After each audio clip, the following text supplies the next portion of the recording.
अस्सलाम वालेकुम, नमस्कार, सत श्री अकाल एंड गुड इवनिंग। मैं हूं आरज़ू काज़मी और हमारे साथ हैं डॉक्टर अभिषेक मिश्रा। बहुत शुक्रिया सर कि आज आप आए, थैंक यू सो मच।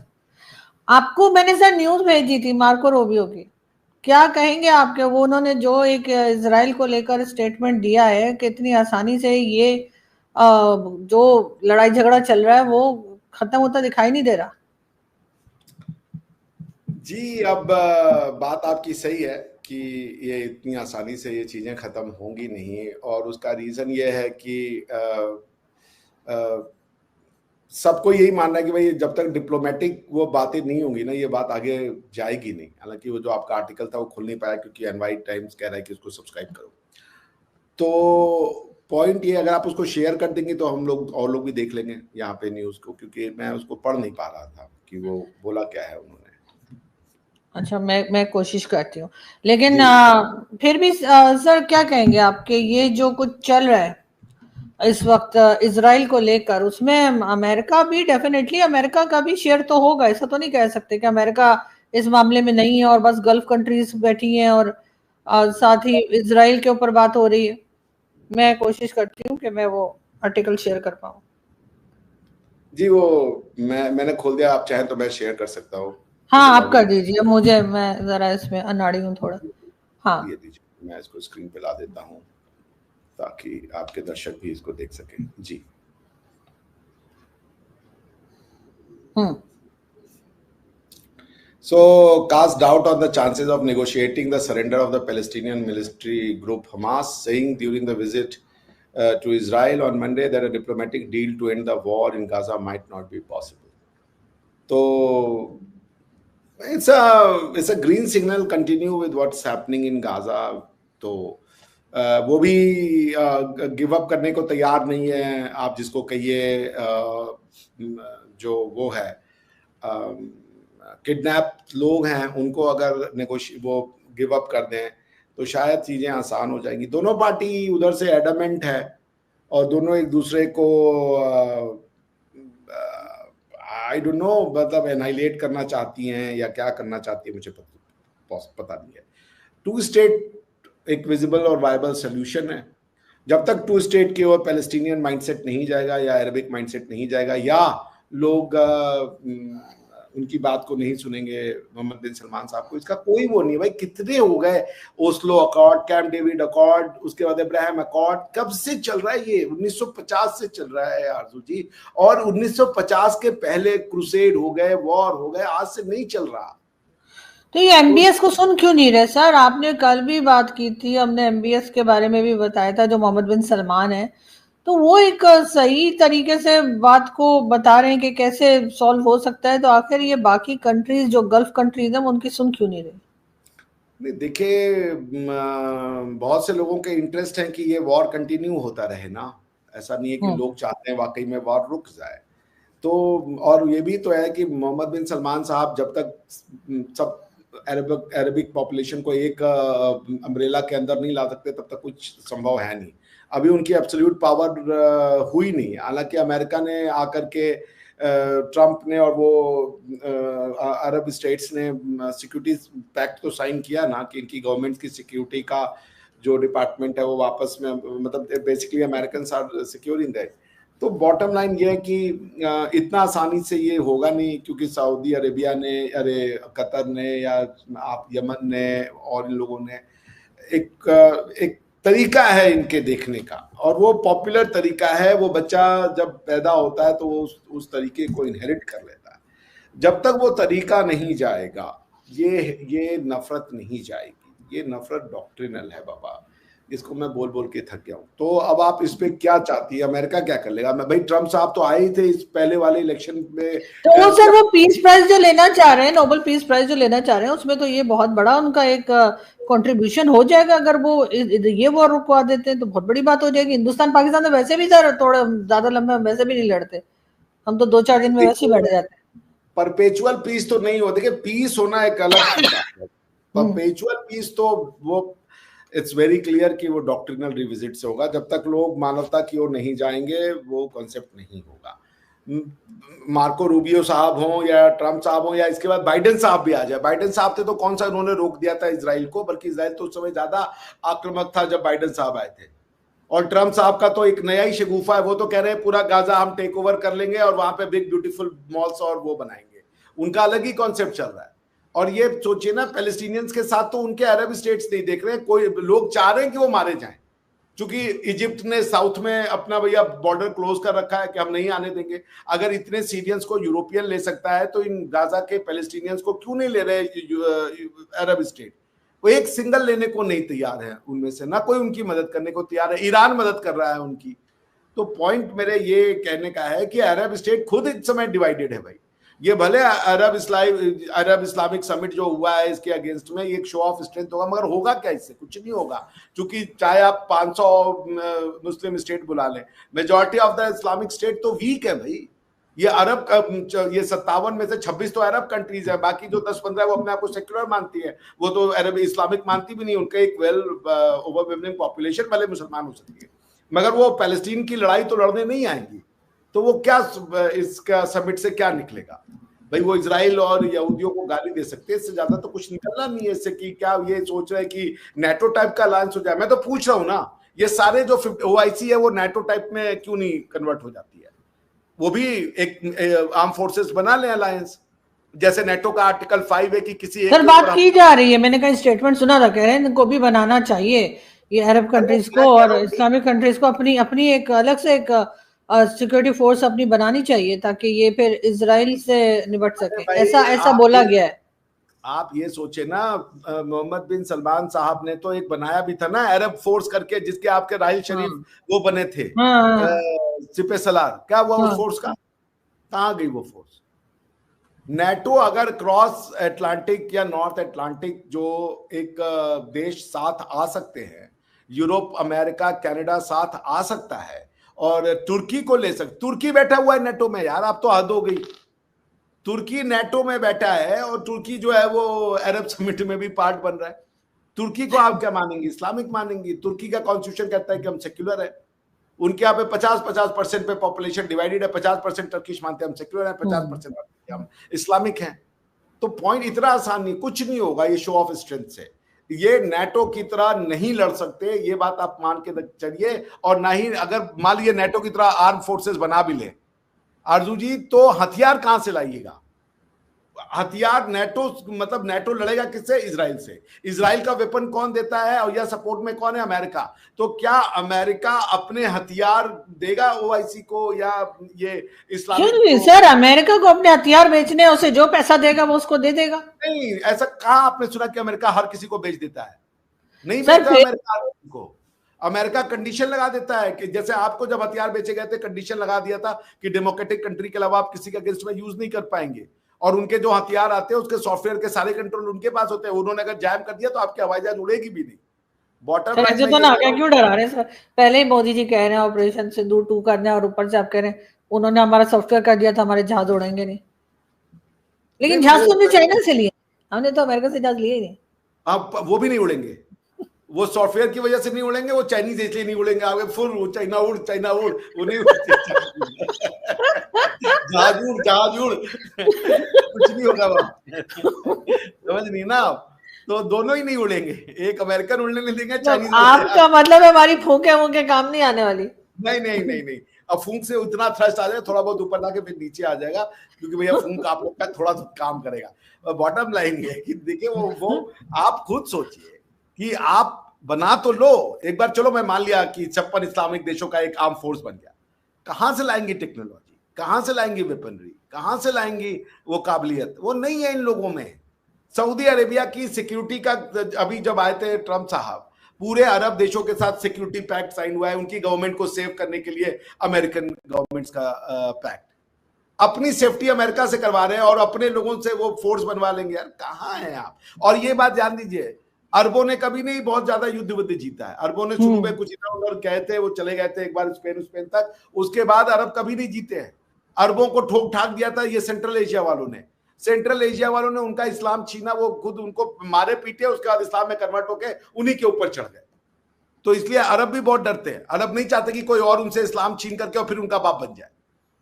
तो वो आप भूल जाइए कुछ इस तरीके का कभी हो पाएगा, क्योंकि पहली बात साइंस एंड टेक्नोलॉजी में भरोसा नहीं, अकीदत में भरोसा है।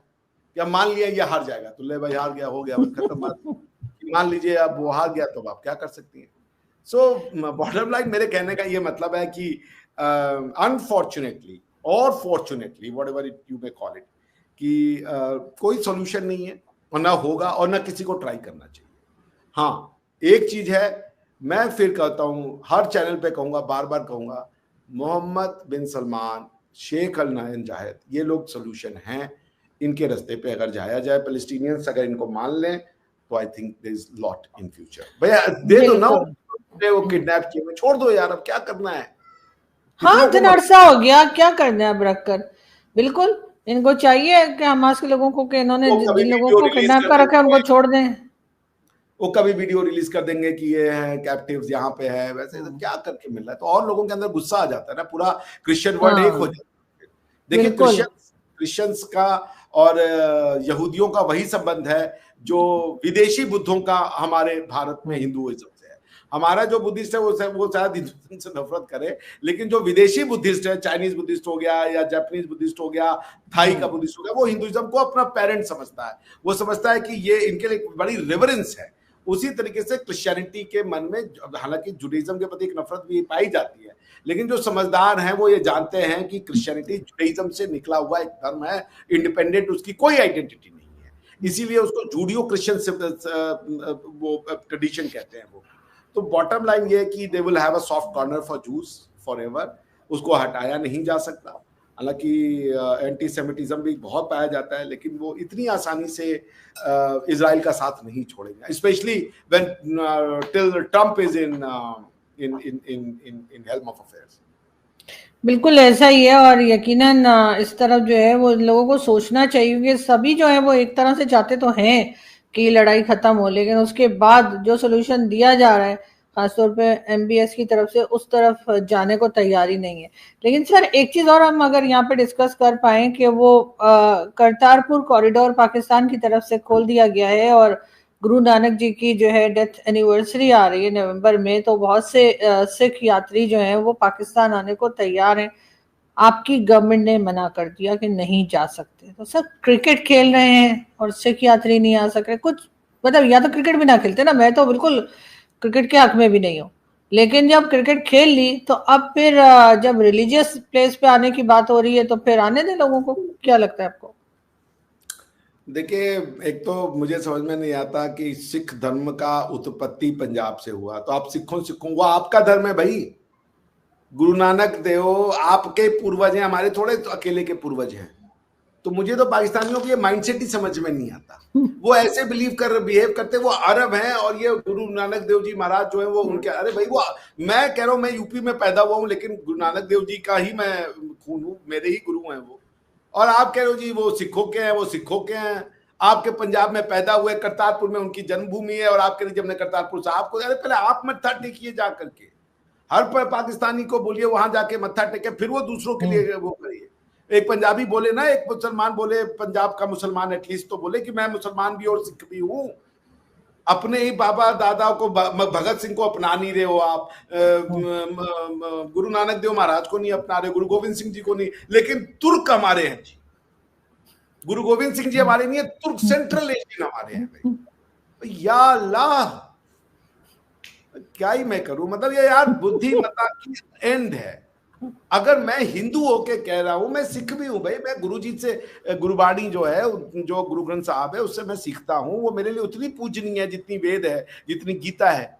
हम तो उसको अपने सर आंखों में बैठाते हैं। अभी योगी जी थे, प्रधानमंत्री जी थे, जब प्रधानमंत्री जी ने जब अफगानिस्तान में गुरुद्वारे पे अटैक हुआ था आज से 5-6 साल पहले, तो वो फिर वो गुरुद्वारा, वो जो ग्रंथ साहब था, वो बहुत इंपॉर्टेंट ग्रंथ साहब था, उसको भेजा उन्होंने एयरपोर्ट पे, वो काबुल से वो लाया गया एयरपोर्ट, दिल्ली एयरपोर्ट पे हरजीत सिंह पुरी साहब गए, उसको सर पे बैठा करके यूं लेकर के। अरे आप हमें क्या कह रहे हैं, आप क्या एक से एक बावले बैठे हुए। मैंने अभी वो एक वीडियो देखी सोशल मीडिया पर, बल्कि बाद में वो साहब जो कोई थे उनका इंटरव्यू भी लिया गया कि वो कहीं फेस्टिवल में गए थे, और वो शायद कोई कौन सा फेस्टिवल, अभी रिसेंटली कोई फेस्टिवल गया ना आपका, तो वो था, और उसमें उनकी जो गर्लफ्रेंड थी या फ्रेंड थी जो भी थी वो हिंदू थी, और वो उनको उस फेस्टिवल में ले गई, तो वहां पर तो वो बिल्कुल चुप खड़े थे और उन्होंने किसी किस्म का कोई पार्टिसिपेट नहीं किया। जब उनसे पूछा गया बाद में कि जी आप ऐसे क्यों खड़े हुए थे डमी जैसे, और आपने कुछ ना कुछ बोले ना कुछ कहा, तो वो कहने लगे कि जी मेरे यहाँ तो नमाज होती है, तो मुझे तो नहीं पता कि ये सब क्या है। मतलब वो भारत में रहते हैं और उनको भारत के फेस्टिवल नहीं पता। मैं चले पाकिस्तान में एक आध फेस्टिवल कभी दिमाग से मेरे उड़ भी जाता है, लेकिन वो तो भाई भारत में रहकर और वो नहीं बोल रहे थे। आप यहाँ पाकिस्तान के मुसलमानों को कह रहे हैं आपके यहाँ कम बावले रहते हैं। दोनों ही बावले एक ही है भाई, हम कहाँ कब हमने डिस्टिंक्शन किया है, दोनों ही बावलों से तो हम जेल रहे ना भाई। आप ये तो भाई समझना पड़ेगा ना बावलों के बीच में कि अब कैसे हम समझाएं। हम बार बार कह रहे हैं कि आप अपनाएं आप अपनाएं आप अपनाएं, तो वो अपनाने को ही पता नहीं नहीं वो कोई तैयार। एक्टर थे या कोई मॉडल थे, कोई इस तरह के कोई कुछ कुछ थे ऐसे जिनको बहुत सब जानते थे, पता नहीं कौन थे, मैंने कभी नहीं देखा उनको। बहुत लोग लेकिन ये था कि वो उनका बिहेवियर ही अजीब लग रहा था। जो वीडियो लगाई गई उस फेस्टिवल की, देखिए और ऐसे उसमें लोगों वो को अजीब हमने खड़े हुए थे। तो वो भारत आरजू में जी रहकर ये भारत में रहकर अगर ये सोच है, तो पाकिस्तान में अगर ये सोच है तो उसमें तो हैरान होना ही नहीं चाहिए। आरजू जी उसमें मुसलमानों की गलती है ही नहीं, नहीं है।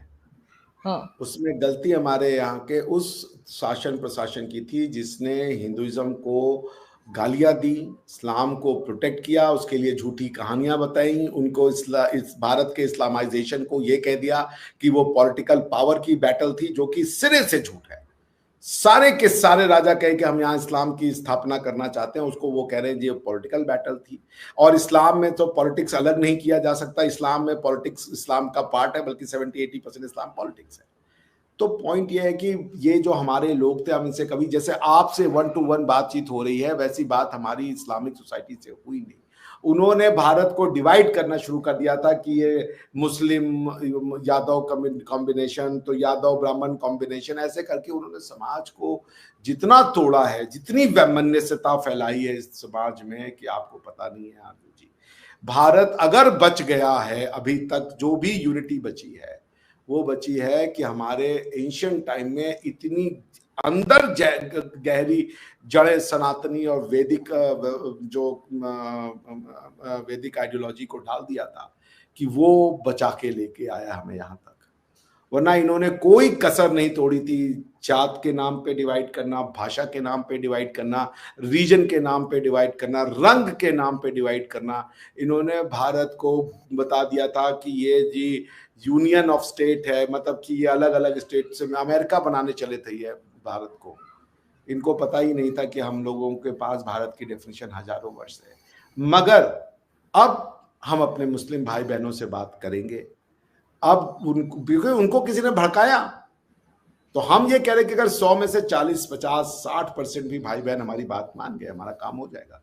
और बहुत से अच्छे मुस्लिम भाई बहन हैं हमारे, जैसे मैं आपके चैनल पे नाम ले देता हूं। मैं बहुत बड़ा फैन हूं आरिफ मोहम्मद खान साहब का, इज अ मुस्लिम।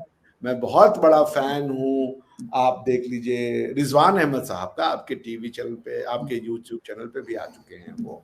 ऐसे बहुत से मुसलमान हैं जो निकल रहे हैं, जो समझा रहे हैं लोगों को, पर इसमें लगेगा, क्योंकि अभी तक इनको ये समझा दिया कि हिंदुइज्म, भारत के कम्युनिस्टों ने समझाया ना कि हिंदुइज्म ईवल है, इस्लाम अच्छी चीज है। और इस्लाम मतलब ये बना दिया था कि अगर हिंदू अपनी प्रैक्टिस करे, भारतवर्ष में तिलक लगा ले या वो इस्लाम पे कुछ बात बोल दे, लोग डरते थे। आज लोग बोल रहे हैं, उसमें से कुछ लोग तथ्यों पे बात करते हैं, कुछ अतथ्यों पे बात करते हैं, लेकिन ये है कि धीरे धीरे लोगों को पता चलेगा। तो ये पॉपुलेशन को, अगर भाई देखिए 500 साल से ये नफरतों में, इनको हमसे नफरत सिखाई गई ना, कभी तुर्कों में ये कंट्रोल में रहे, कभी अंग्रेजों के कंट्रोल में रहे, अब यह भारतवर्ष के अपने ट्रेडिशन के कंट्रोल में आए हैं। भारत का मुसलमान समाज खड़ा हो रहा है, एक से एक मुसलमान समाज खड़ा हो रहा है, वो बता रहा है कि तुम किसको रिजेक्ट कर रहे हो, तुम इसी का पार्ट हो, अलग से नहीं हो। तो जैसे जैसे कम्युनिज्म की धारा वीक होगी, राष्ट्रवाद, जिसको इन्होंने गाली बना दिया हर बात पे कि पेट्रियटिज्म इज दी वो स्काउंड्रल्स बिजनेस, तो क्या बिजनेस है? रोटी चावल दाल के पीछे लगा दो आदमी को और उसको जो है गुलाम बना लो तुम, कि उसको दाल चावल से पीछे फुर्सत ना रहे और तुम उसको अपनी वो आइडियोलॉजी बताओ, उसकी अपनी कोई आइडेंटिटी ना हो, खाली आइडेंटिटी वो है कि दाल चावल खा के हम कीड़े मकोड़े की तरह जिंदा रह लें, वो प्रॉस्परस ना हो जाए, वो स्टेट के टुकड़ों पे पले। ऐसे नहीं होता। भारतवर्ष ने जब भारतवर्ष की आइडेंटिटी बनाई तो इकोनॉमिक प्रोस्पेरिटी उससे भी ज्यादा थी जो आज की डेट में इकोनॉमिक प्रोस्पेरिटी है। इनके हिसाब से तो हम इकोनॉमिक रूल से, इकोनॉमिक सिस्टम से चले। 1950 में हमने economic journey, economic planned economy के साथ, सो कॉल्ड इनके प्रिंसिपल के साथ शुरू की। 1991 में आते आते आते हम क्या हो गए जी, हम बैंकक्रप्ट हो गए। और जब भारत अपने हिंदुत्व के और राष्ट्रवाद के हिसाब से चलता था तो भारत की इकोनॉमी सोने की चिड़िया कही जाती थी। ये ओईसीडी का वो है कि वर्ल्ड का 35% 25 टू 30% जीडीपी भारत का होती थी, और आज सारी दुनिया फिर से कह रही है कि वापस से जो वेल्थ है वो भारत के पास जा रही है। तो ये कम्युनिस्टों ने भारत को समझा ही नहीं। बेसिकली कम्युनिस्ट का मतलब ये था hatred for Hinduism and love for इस्लाम, मगर चूंकि वो इस्लामिक नाम नहीं रखते थे, इस्लामिक आइडेंटिटी रिवील नहीं करते थे, उनको लोग समझते थे ये बड़े इंटेलेक्चुअल है। They are not intellectual, they don't talk on तथ्य, they don't talk on principles, underlying principle, they just speak and blabber hatred. मैं कह रहा हूं ना, आप मेरे साथ डिबेट करो, मेरे साथ डिबेट करो, आप आओ, मैं आपसे बात करने को तैयार हूं।